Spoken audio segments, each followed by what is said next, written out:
My partner, the lovely Julia, and I were coming back from Norwich the other day. And as we came away, it was late in the afternoon, early evening, the sun was going down. And we found this little lay-by that looked over the hills, or they say hills in Norwich area, in East Anglia. There was this beautiful field, long, biggish field. Obviously, it had monoculture in at some time, but it had all been cut down to stubble.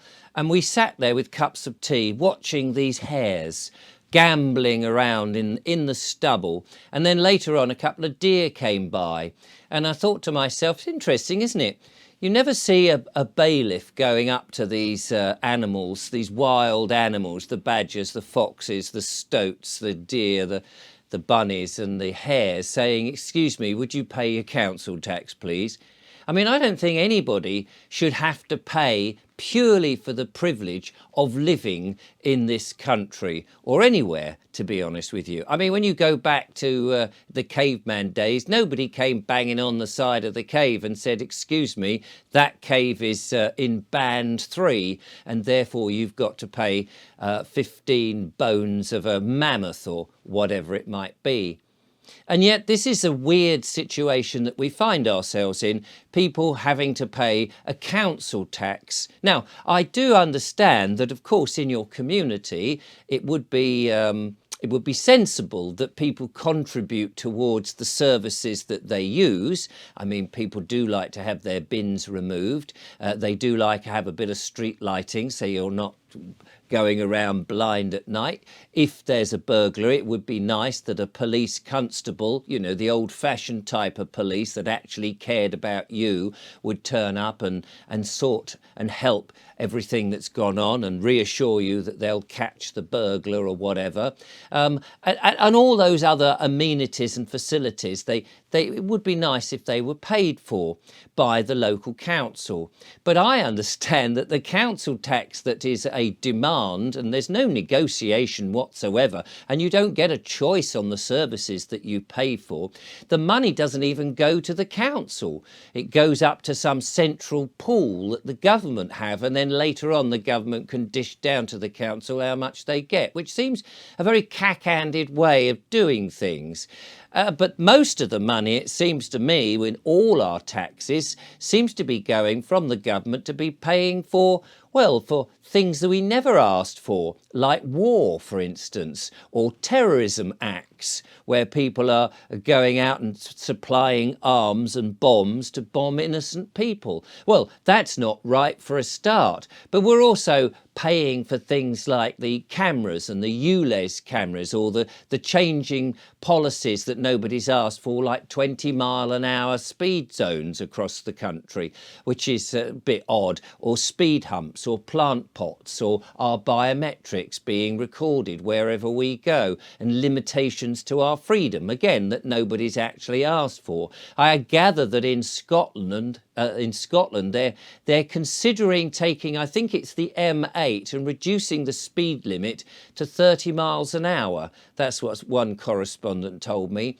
It made me think, actually, probably what they want to do is to reduce it down to 50. So they say 30, and then when there's an outrage, they say, "Oh, all right, then we'll only do it to 50, which is probably what they wanted in the first place. It seems to me that the government at the moment, this corporate government, the government that is run by corporations, dead entities, is just trying to piss off the living men and women of this country in any way they possibly can. And for some reason, the men and women of this country are just acquiescing and letting them get away with it. Well, it would be interesting, would it not, that if April the 1st comes round, which it hopefully will, next year, that if people just turn around and say, "Do you know what, we've had enough of this corporate Britain, we don't want this, we're not going to pay this council tax," because it's actually illegal for people to fund terrorism. Yes, so if the government is collecting money from you and you're paying them through your council tax, and then they fund terrorism, wars and things like that where innocent people get killed, it's actually illegal, and you would be complicit because you would be funding any anybody else is funding terrorism. So we're not really supposed to do it. So it would be great if people had the balls in April, say, when those bills just arrive on the doormats, that they turn around and say, do you know what? No, thank you, not paying that. Actually, it's illegal for us to do it. We can't. Our hands are tied. We cannot do it. And instead of having a corporate Britain, this dead entity, you know, the office of the Prime Minister, which is a corporation there to extract money from you, that's its purpose, or indeed the Houses of Parliament and the House of Commons, they're all for-profit businesses registered on Dun and Bradstreet, that actually these dead entities, which should in fact be dead and buried, perhaps we, instead of having that, we decide, you know what, we want a sovereign Britain, an alternative government, an alternative system, not just Labour and Conservative or Lib Dems or Greens or any of that nonsense, and the way that they operate in Parliament in that building that's crumbling with all those old fogies that also are crumbling and those career politicians. No, shove that to one side and just say goodbye, thanks very much, but no thanks. That the sovereign people of this country, the men and women who actually have this country as their home,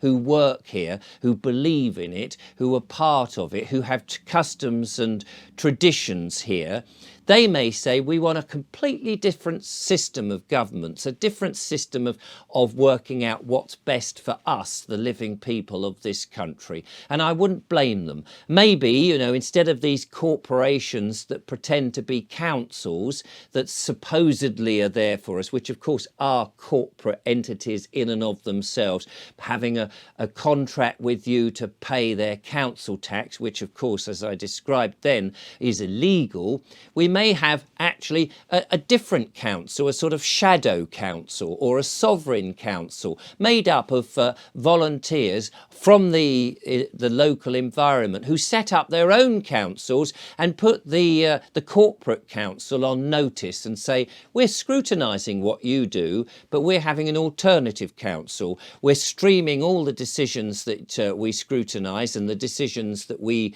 put forward as opposing to you, for everybody to look at and take part in. And so it's a sovereign thing. It's a thing for the people of the town. And then if that's okay, maybe we have a completely shadow government. And I don't mean the shadow government as in Labour at the moment when Conservatives in and all of that. I mean a sovereign government, a different system completely, made up of basically people, real people, not politicians, not career politicians, nobody who's voted in, not yet anyway, and that they are making the rules instead of these old dinosaurs who seem to be voting in stuff that people have not actually asked for. I think a different type of government could be the way, a sovereign government for the men and women of this country. Of course, again, we put them on notice and say, you have had your day. We're turning our backs on you because you're not really here for us. You seem to be a tyrannical and dictating government, and nobody in their right mind wants to live under that. Although, as I say, people seem to be acquiescing and just going, oh, as if they are little children, tiny little children, and letting the government be their parents. Well, maybe it's time that the people of this land decide, actually, we're not little children, we are grown-ups, we are adults, we can take control of our own lives. We don't actually need you as a government telling us what to do and how to live and then imposing things on us, 20-mile-an-hour speed limits and don't park here and you've got to pay this and all of those sort of nonsense, and have a mandated medical intervention because we know best, because we are your parent. No, thank you. I think the people of this country are much smarter, cleverer and able to be sovereign people and take back the control themselves. Thanks very much. It is, after all, our country, is it not? And if we don't want to pay the council tax come April the 1st, then maybe instead we set up our own alternative system. That's what I think. You may, of course, differ. You may want to live under tyranny and have all those things dictated to you. The question is, what are you going to do about it?